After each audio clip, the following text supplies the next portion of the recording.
Sorry we've been gone so long. We're back though, and we're gonna try to wrap things up on this ICF house.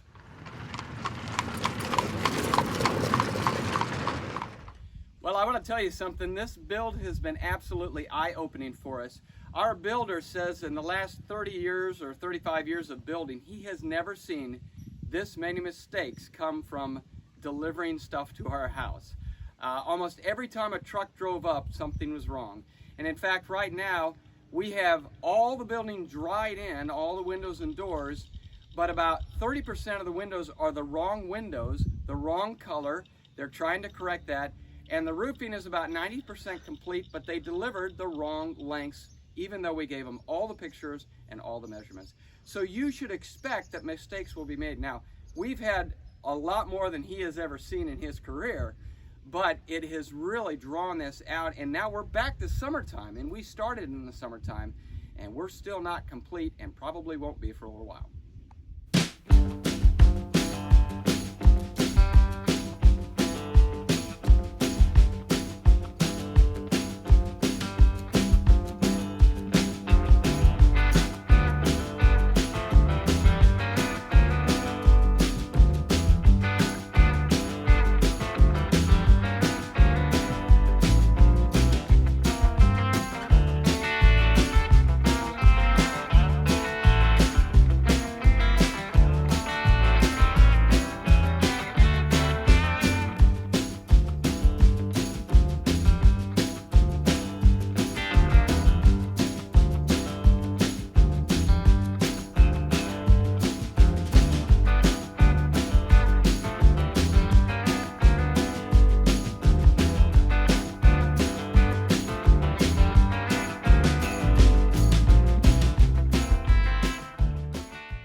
Now, before we took over from the builder, we wanted to make sure this house was sealed in, and that included all the soffit work. Now, we went with a chocolate brown up there on the soffit because with the windows, we went with an aged bronze or a dark bronze color.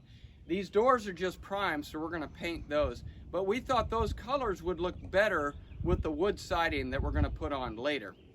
And so we've got all the fixtures in right now, and we can lock up the house, which is good. But the other thing is, with the soffit on, we can keep all the wasps and insects and birds and bugs out while we work on the inside. So I'm on the west side of the house, and it looks kind of odd. We have two doors here. This is the main entrance. As guests drive up from the driveway, they'll walk in this door.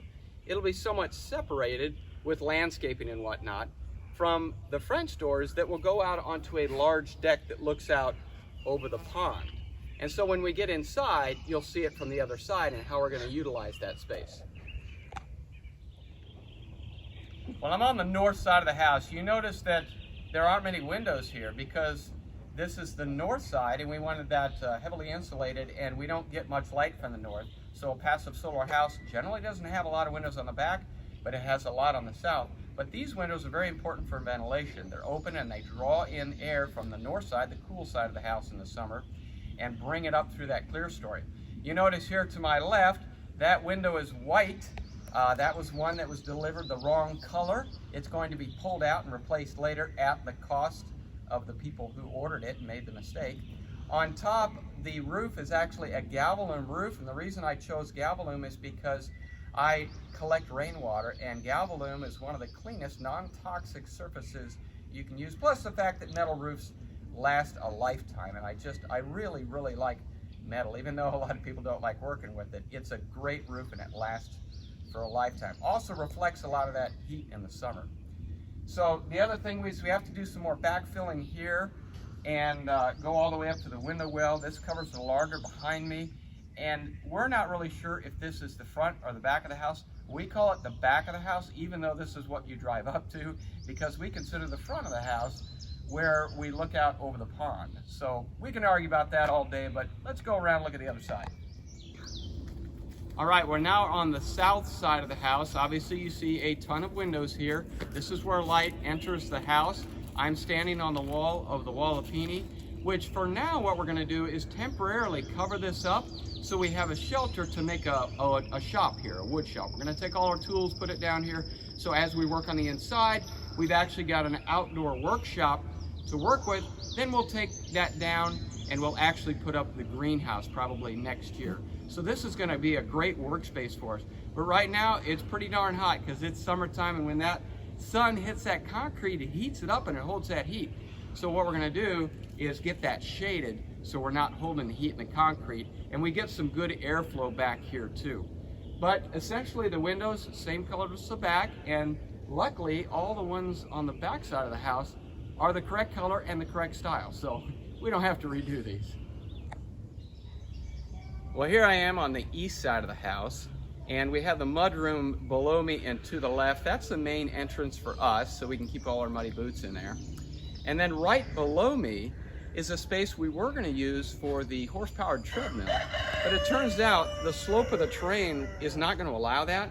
So we're going to turn that into just a little deck, a sitting area, have a sink there, a hose, a place where we can wash off, and we can sit there in the afternoon in the summer because all that sun is blocked out, and there's a nice breeze that cuts through the corner. It comes off the pond and it cuts right through that corner, and it's real relaxing down there. So we're going to build a little sitting area. Now off to my right here, you'll see only half of our windows are installed and they're the wrong color. Again, we took the windows that were delivered, we stuck them in there, and they are paying for the builder to come back, cut the rest of the windows and put the correct ones in there. And we can't wait for that to happen. Also, I have started to install the solar panels on the roof so we can get power to the house. So I'm really excited about that. Hope to maybe get that done this week, and we'll do a little video on that. Okay, we're entering from the east side of the house. This is a mud room, and we've already got a ton of mud in it. So as you come in here, we are going to have shelves and coat racks and boot racks and everything you can think of to keep all this mud and dirt outside. The other thing we thought about was this door actually has a lock on it as well as that door. If we have somebody that's visiting and need to drop something off and we're not going to be home, we could actually leave that door open, lock this door so they can get into this area and drop things off. So this is a handy little room for us. You know, when you're on a very limited budget, you really want to put your money where it counts. I spent money on a professional builder that could help me get this structure up and make sure it was sound and safe. Well, now we're all over Craigslist and Marketplace and garage sales and the Habitat Restore, and we're finding these great bargains for the fixtures, the counters, the sinks. Some of these are going to be temporary until we can save up more money to finish it permanently, but some of the things will be, well, there for good. Danielle has put in the bathroom floor here. We're about to install the shower and the sink in there, if I can get some plumbing going. And we started pulling some of our furniture out of that storage facility or the shipping container that we have, because we want to get rid of that by the end of the month. So we're going to slowly be bringing things in and packing boxes up, and at the same time we're going to try to actually build around it. So it's going to be tough. But as we wake up in the morning, once we're sleeping here, we can look out this gigantic window over the pond and see the sun as it skips off the pond into the woods and watch the deer scamper away. Isn't that wonderful? Unfortunately, we can't open it. So now we're in the living room, dining room, kitchen area. And as you can see, we pulled some furniture here. We usually put drop cloths over the top of them to keep the dust off of them, especially when you're working. We try to do all of our sawing and cutting outside to keep the dust outside. The kitchen's going to be to the left here. A friend of ours gave us a sink and a countertop, so we're going to utilize that. And then behind us we have the dining room table that has no legs on it, but we're using this area as a workshop because it's a large floor space. And when you're cutting things and building things, my daughter just built a jig on the floor to build her bed. And so this is a great workspace to build things. And we'll be using it quite a bit. It also keeps some of the dust and dirt from downstairs. And then above us here, all of those windows aren't in yet. So as you know, we have to cut the rest of those out and get those in. That'll probably be about a month from now. But what I'm really looking forward to is getting the insulation up in this cathedral ceiling, because we get a lot of radiant heat through that ceiling right now. And I think it'll cool it down quite a bit once we get that done. So we're coming from the kitchen dining room area out to what's going to be the entrance to the house, as well. That's the main door coming into the house, and over here is going to be the summer kitchen. So we'll have a stove and a sink over here. We're going to run a water pipe out to here, so that when we create that heat from cooking in the summer, it's out here, it's ventilated to the outside, and it protects the inside house and keeps it cool in there. We can also open these big French doors here, get a nice breeze through here, through the windows. We have windows on both sides, so a lot of ventilation in this area. Well, we come down these beautiful stairs. I'm very happy with what he did here. These are called winder stairs, and it's not a full circular staircase. It's kind of awkward sometimes, especially to get things up and down. But the winder basically takes out the landings and decreases the run out into the basement, so it gives you more floor space down here. It also provides a nice cubby under here where I can put my composting toilet tank. So that's a great storage area. We're going to put a little closet there. Now we're in the basement, and this is a little bit of a mess because all of our kids moved down here a couple weeks ago when it started getting warm outside, because 7 people in the camper, it gets hot really, really quick. Well, down here, because of the way we design the house, when you open these windows at night, that cold night air is actually sucked in those windows and drawn upstairs through the clear story. It's a natural convective flow that really cools it down. During the day, you close those windows and it really holds the cool air down here. You might notice that I'm sweating because I was outside, but it feels really good down here. Now, we're going to see how that plays out in the future. Now, behind you, we have the boys' rooms, and we've done one side of the walls because we're going to drop electrical boxes down there, so I don't want to completely close in the walls. But when we do these walls, we're going to try to do some soundproofing. Now, you can spend thousands of dollars on soundproofing, but you can also do some cheap little techniques to try to break down that sound. We're going to use a little insulation here. We're going to try to stand off the drywall from the studs to stop vibrations from coming through, because obviously the outside walls, you're not going to get any sound through 8 inches of concrete and 5 inches of foam. But the inside walls, we're entertaining a lot. Kids are noisy, and that's why we have the space between the bedrooms. But we want to make sure this wall and the girls' wall here is pretty well soundproofed so that they don't cause the other to stay up late at night. So we'll see how that works, and we'll show you later. This is our wood from the lumber mill. This is yellow poplar. This was all shiplapped and planed, so it's nice and smooth.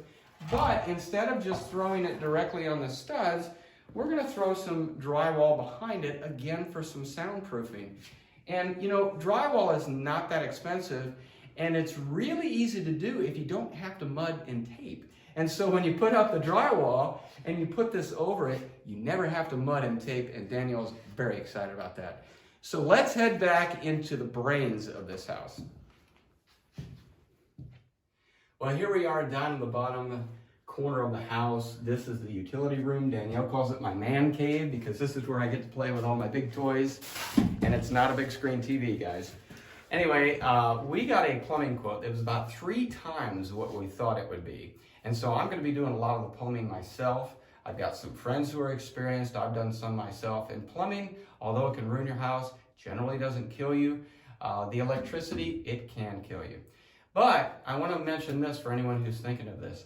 Electricians are very, very experienced and qualified in working with AC systems, AC power supplies, AC houses.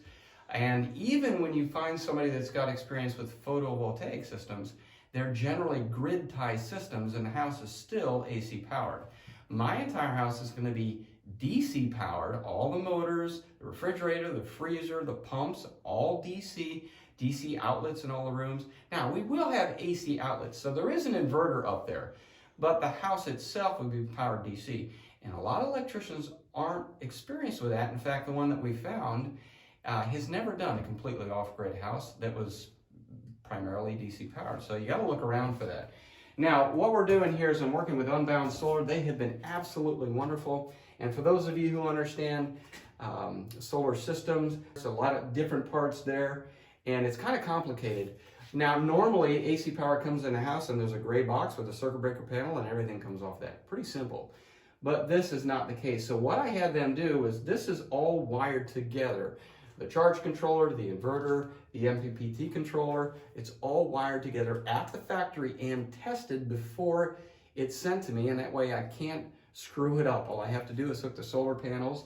And then the batteries are, these are 3.8 kilowatt hour simplified batteries, and they're extremely heavy and pretty expensive because they're lithium, but I've got them up off the floor, and this is actually a plywood wall because of the weight here, and it's connected directly to the studs. Now the reason they're off the floor is because we're going to have water coming in here, and as you know from high school class, you throw that little ball of lithium in the toilet and it blows it off the wall. Lithium and water don't like each other, so you want to make sure this does not get wet at all. And obviously this isn't going to be this ugly or this dangerous. It's got a nice cover over it, but we hope to actually do an entire video on this hookup and how this system works, so stay tuned for that. Well, here we are, and it's 7 p.m. and we have plenty of light in here. And we designed the house that way. The only time we use light in this film is down in the utility room when we were filming that. So people are wondering probably, why are we focused on electricity so soon? Well, because we want to plug in the refrigerator and keep our food cold. And when we do that, we can move from the camper into the house permanently. Hey, a big shout out to my son in college who got sick of the wind noise in our videos, and he bought us a lapel mic. So this is the first time we've used it. Thank you very much, JR. And thank you for all that come and watch us every week. If you have not subscribed, please do so. And if you have, leave a comment. We love and read every one of them.